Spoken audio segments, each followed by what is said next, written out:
All right, video is synced. Today is a great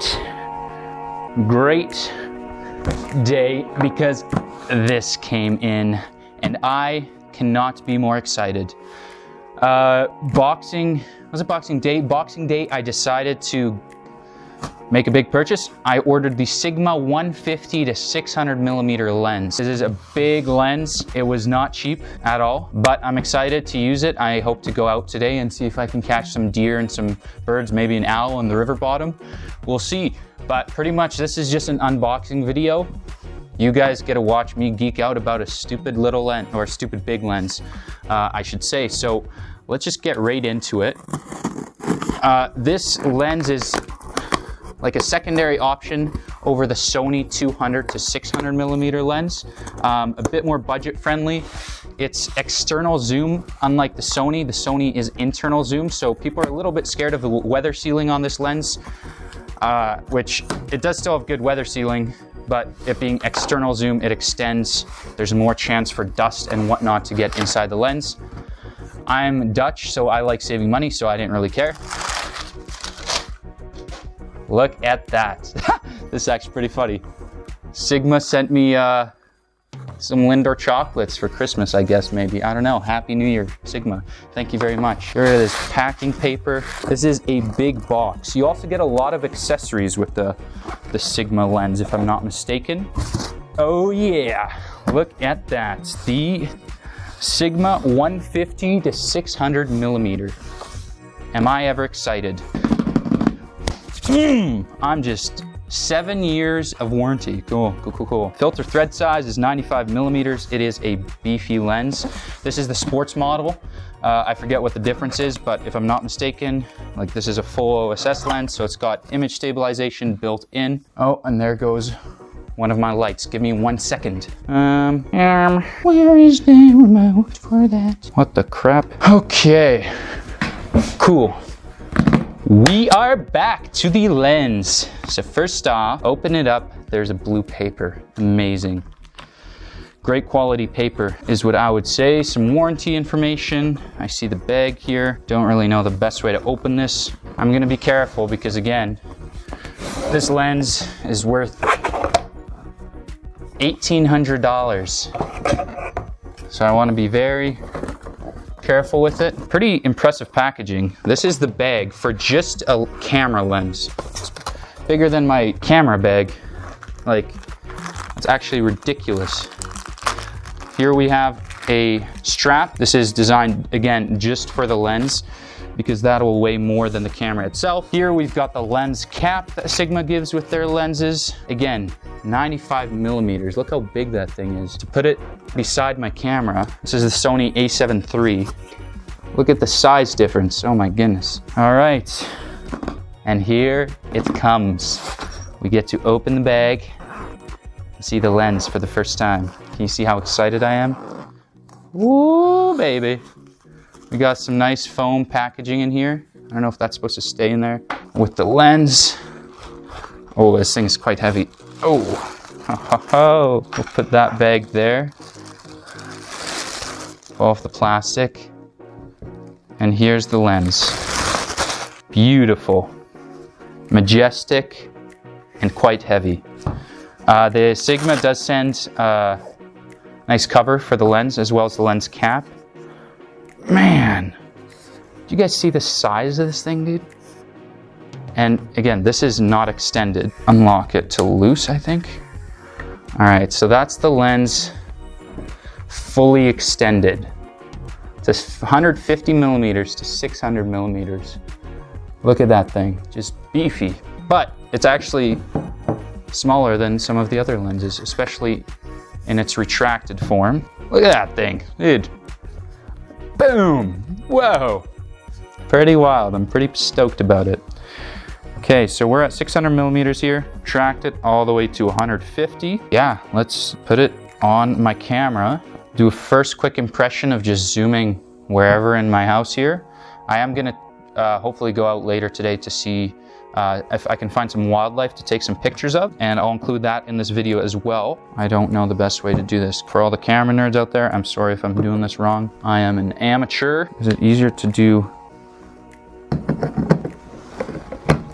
camera when the lens is this big? Oh, dude, look at this thing. Whoa. See, so you actually hold it by this mount, and this is what you're gonna put it on a tripod as well, just because it's so heavy.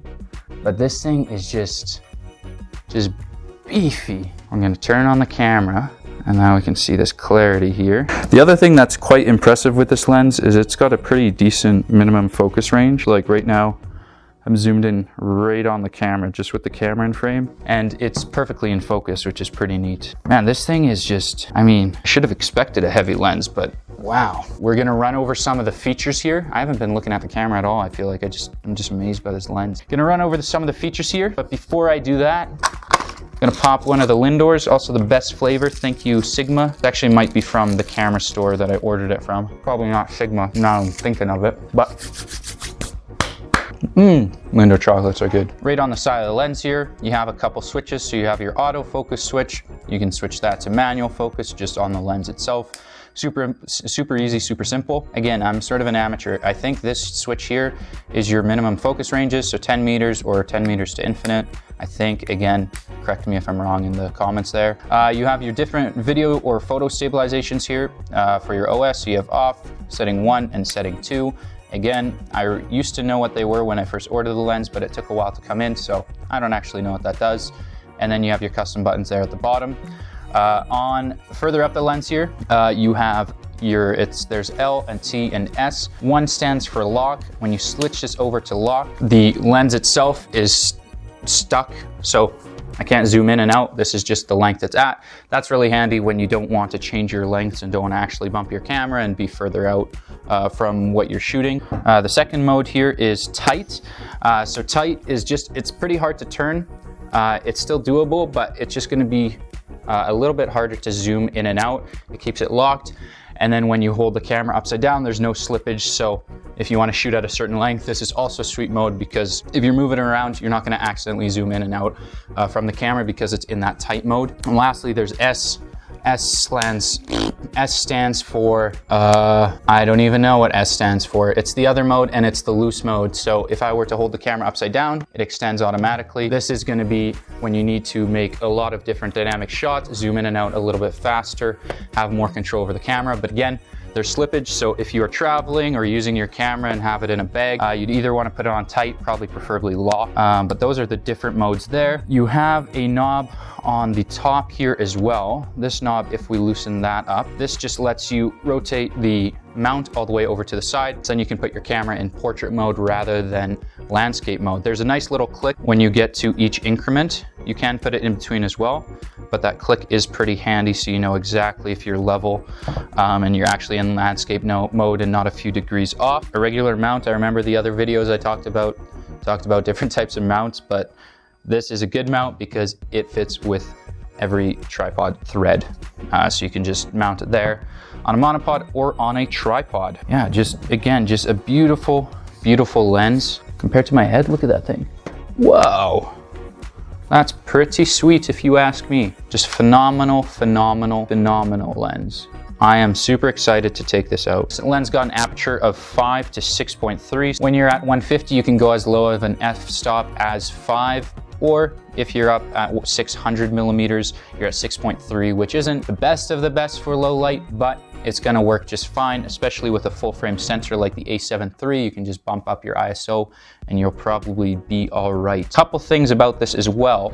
The zoom is pretty interesting. This is not like most cameras. You can either use this ring to zoom in and out. It is quite the rotation, so your hand pretty much all the way wraps around, but there's a little indent right here on the camera or on the lens itself, where you can actually just push and pull.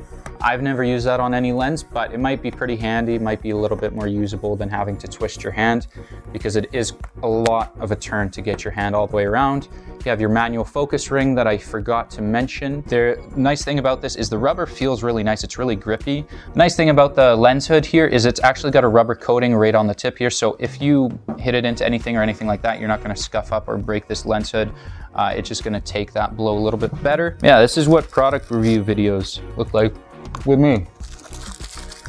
Lindor chocolates making a mess everywhere. Terrible lighting, but very cool product. All right, so that's, I think, most of what I have to say about the lens itself. In a couple hours here, I'm gonna take it into real world and just test it out, see what I think of it. Again, I'm an amateur, so if the videos and photos look crappy, that's my fault, not the lens's fault.